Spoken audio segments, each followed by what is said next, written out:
everyone. Welcome to the fourth edition of the Guru Mantra podcast. And here is your Guru Charan Kumar. Today, we have a student guest speaker, Saara, who scored 43 points in the final IB exam and achieved 7 in the ESS exam. Yes, you heard it right, 7 in the ESS exam. Dear audience, please note Saara, today our guest speaker. She is an ambitious girl, someone who has a strong desire to achieve success by meeting her goal in the DP, and a compassionate student who can both feel and express sympathy for others, which I have seen in 2 years with Saara in her DP journey. I can say with a clear word that she can handle any situation with a maturity. Saara, welcome to the Guru Mantra podcast season 4 and introduce yourself to our audience. Greetings to everyone who has tuned into Guru Sir's podcast. It's an absolute honor to be present with him here today. And I thank him for the wonderful introduction he has given. So, as you all already know, my name is Saara Parijaat. I am a former IBDP student from the batch of May 2024. I secured 43 out of 45 points in the IBDP. And as he has rightly said, I do strive for academic excellence. But other than that, I also have a passion for humanitarian work, as has been reflected in the publication organization that I head in my campaigns with WHO and UNICEF to raise awareness about social issues, and also in my expression regarding social issues through dance and other art forms. I look forward to how this podcast will unravel today. Fantastic, Saara. Saara, first we will go some of the questions related to the paper 1. Saara, I personally seen your hard work. I personally seen how you are meticulous planning. Now through the podcast, I want everyone should listen. So now, could you briefly share your success on the paper 1 on the ESS examination? What strategy or technique you employ to achieve such an outstanding result in the paper 1? Sure, sir. That's a brilliant question because ESS paper 1 is only about strategy and skill because you are given a resource booklet that you've never seen before. And it usually goes up to 17 pages. So you only have 1 hour to read the booklet, understand it, and then answer the questions. For this, I believe that, as Guru Sir always says, the first 5 minutes are the golden hour of your ESS writing exam. So it is really important to read through the booklet, but most importantly, read through the booklet in relation to the question. Every question will refer to a certain part in the resource booklet, a specific source. So it's really important to create a mind map inside of your head that, okay, when I arrive at this question, I will look at this source. When I arrive at this question, I will look at this source. So it's really important to do that. And also, I believe that after the first 5 minutes are over, it's not necessary that you immediately start writing because you're panicking about the time. I would say that you take 5 more minutes to underline everything, which you couldn't do in the reading time, and try to write down the question names in the answer booklet to help you with referring back, and also write down pertinent ESS concepts. So that can really help with the planning. And as per the writing, I believe that for the 1 or 2 mark questions, it's really important to write more points than what the exam demands, because even if 1 point is incorrect, you will still be graded for the correct point. So it's really important that you give more than you give less. And as for the 6 marker, I believe that that is the most important part of paper 1. So you should give significant time to it and make sure that you're not just stating facts, right? You're also interpreting them in relation to ESS terminology. So, for example, there are 10 types of trees in a forest. Great, that's a fact mentioned in the paper, but what does that mean about the biodiversity? What does that mean about the resilience of the ecosystem? So, you should be connecting it all to your ESS concepts to make sure that you demonstrate and market your paper essentially to the examiner that you know everything, right? That's a brilliant one, which has a lot of technique. Now, Saara, can you tell what are the common challenges you have faced when answering the paper 1? And how did you overcome those challenges? Are there any specific strategy or approach you employ to tackle those challenges while attempting the paper one?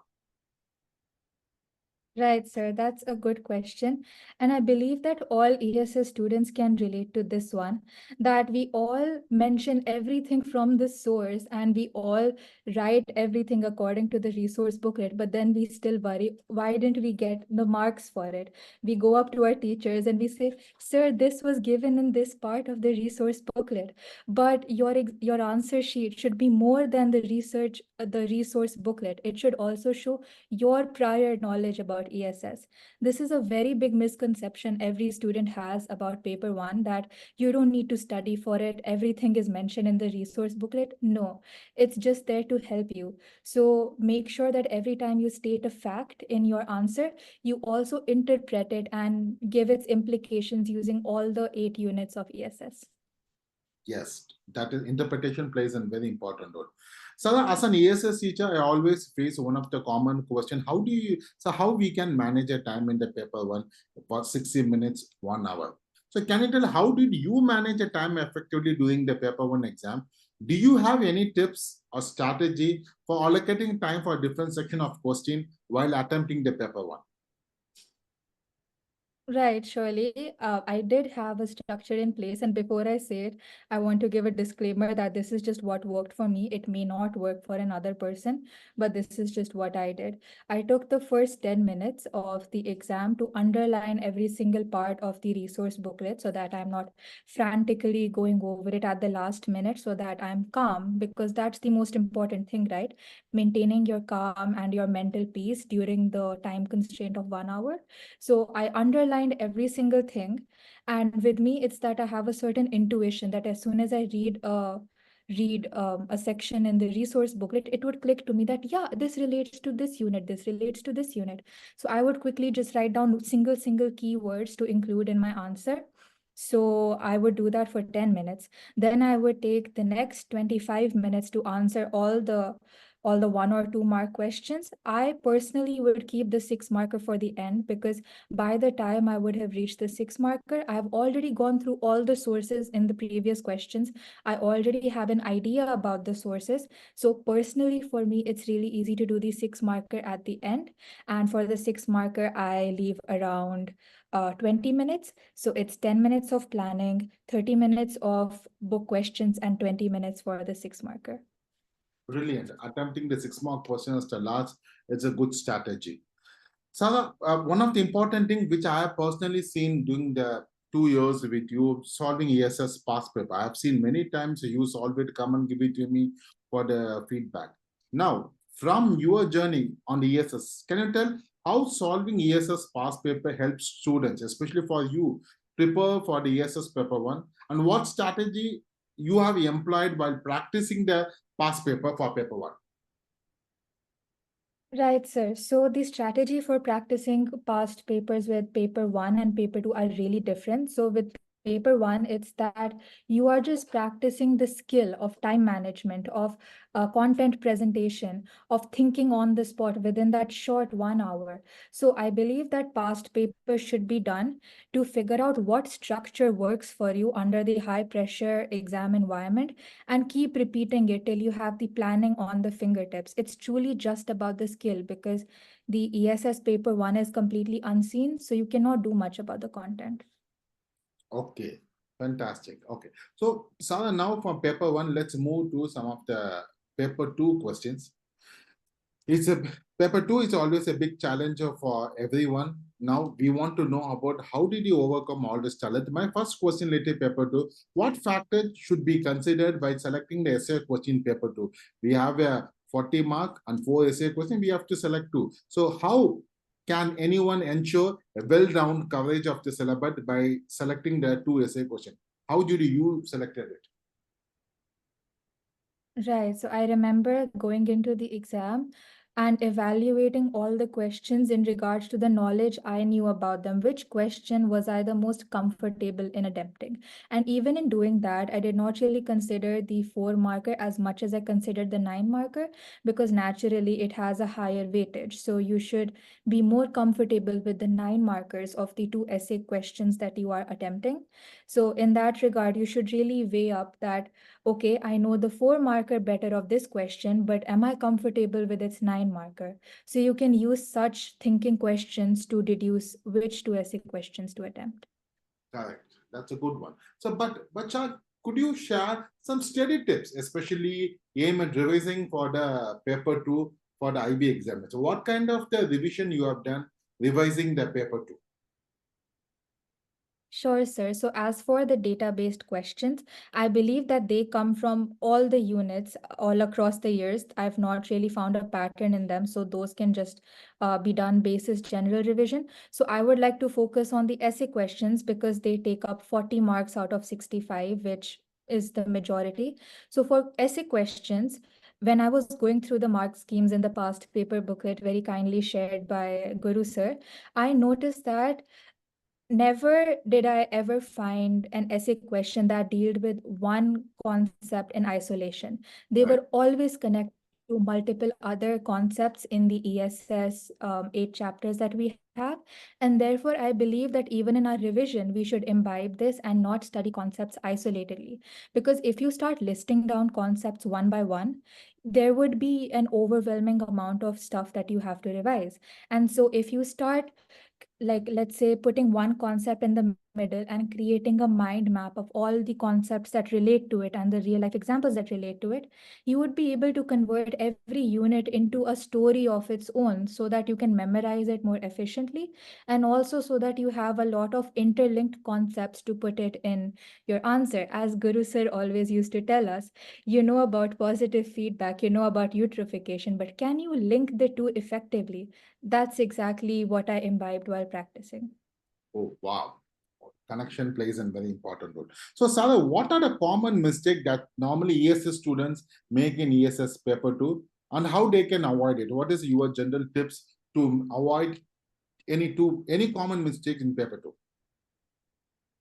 Right. So this is a personal mistake that I made all of 11th grade before Guru sir brought it to my attention.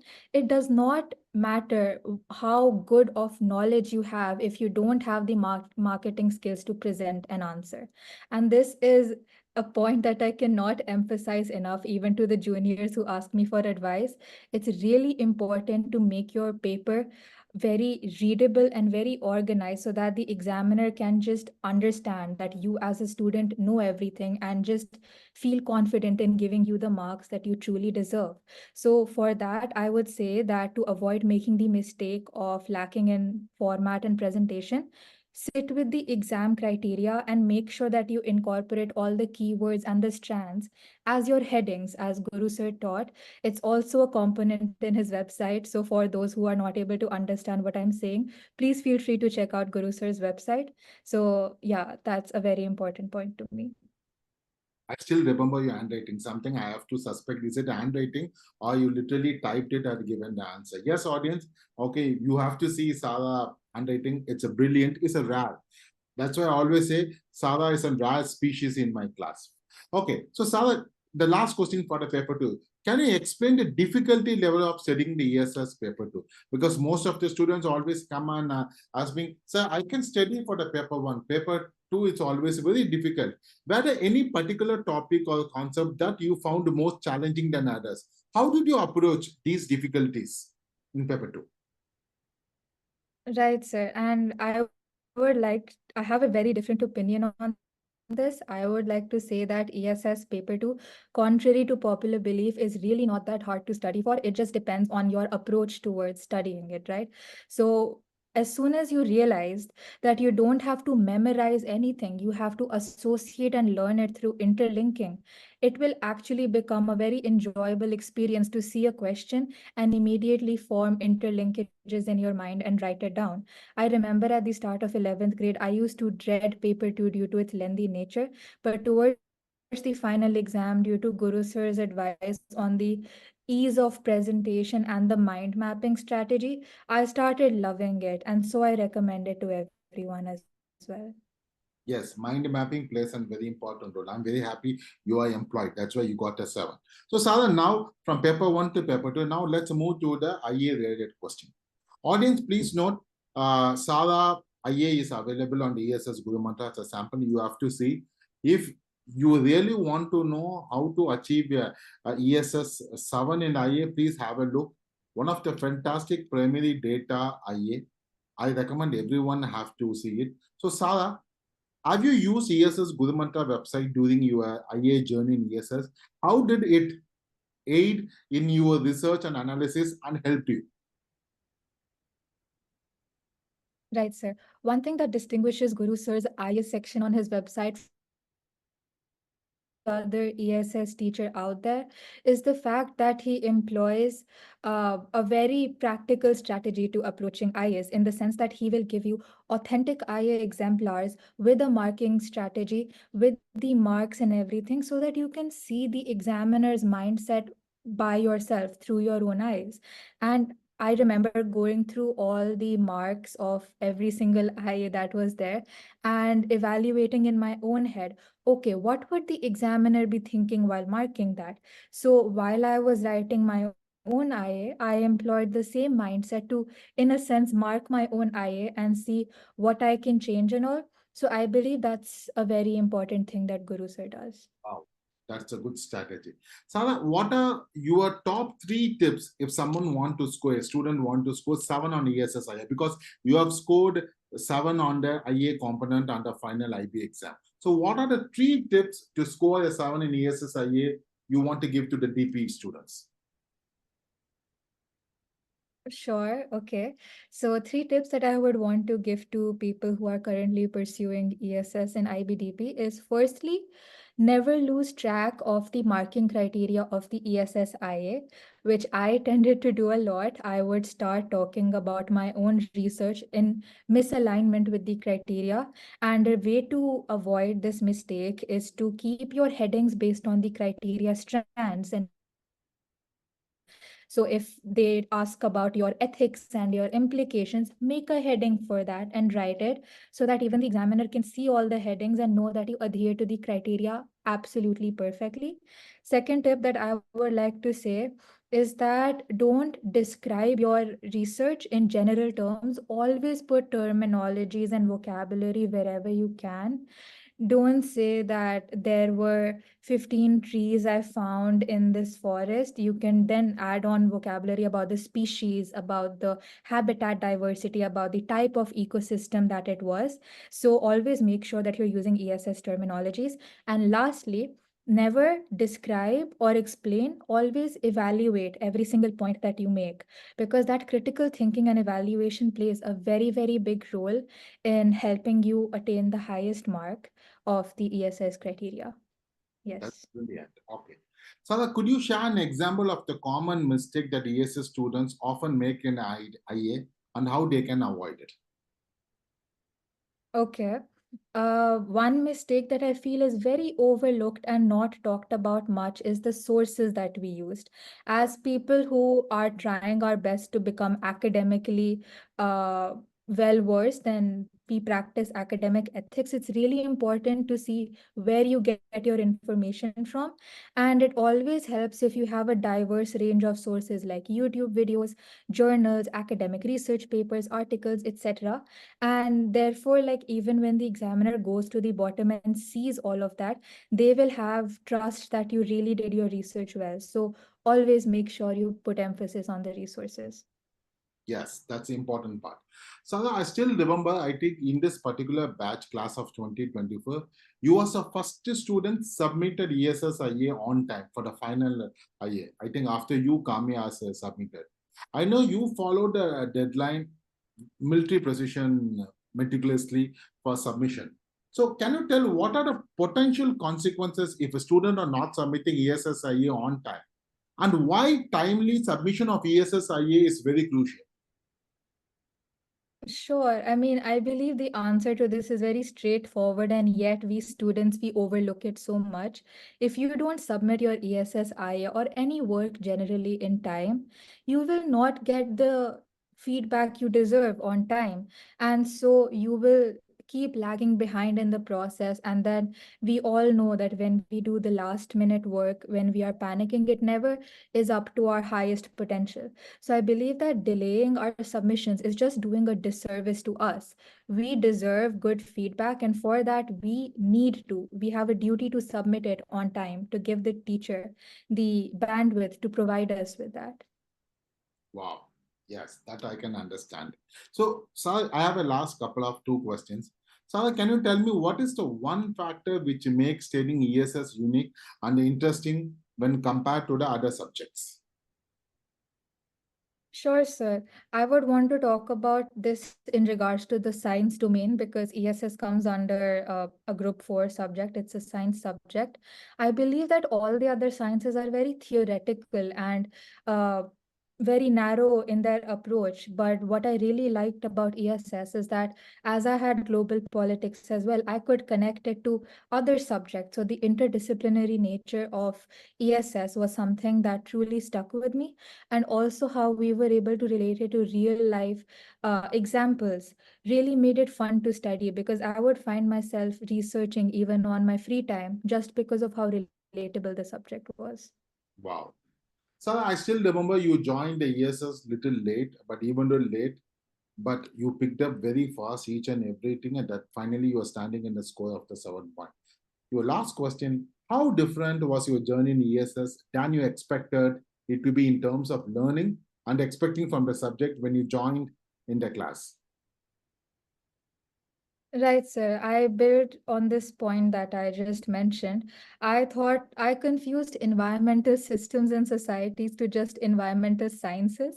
So I thought that we would be learning very, very technical stuff that I would not be able to apply. And at the start, it did feel like that because Unit 1 is very foundational in nature. It does not really go into the wonder of a subject that ESS is. But throughout my journey reflecting on it, I have found it to be a very wondrous and amazing experience that really helps you learn. And that played a major role in me having the sheer interest and passion to secure a 7 in this subject. So my mindset changed for the positive. Yes. Wow. Sarah, it's a brilliant conversation with you about your success, and all your experience will be a lesson for many ESS students who want to achieve the high grades. Your final words, Sarah. Right, sir. I believe that the people tuning into this podcast would mainly be people who have ESS and are pursuing the IBDP right now. So, for them, firstly, I wish them all the very best for their exams, and I want them to know that there is an IB community always here and ready for them, and that they will always have the support that they need. And if they need anything for ESS, they can definitely go to Guru Sir's website. There is no better resource than that. I, as a student, can attest to that. And yeah, that will be all. Just always believe in yourself. You are your only responsibility. No one else will want your success as much as you. So you have to want it for yourself and go out there and get it. You have to snatch it from the world. That's the only advice that I have. Thank you so much. Believe it yourself. Yes, audience, that is an important point all the DP students should listen. Thank you for listening to Guru Mantra podcast with your host, Guru Charan Kumar. I hope you enjoy our deep dive into all the tips and tricks about ESS journey with Sarah. If you enjoyed this episode, then like the podcast, please share with others, post about on social media, or leave it a rating and review. Thank you, Sarah. Thank you so much. Thank you.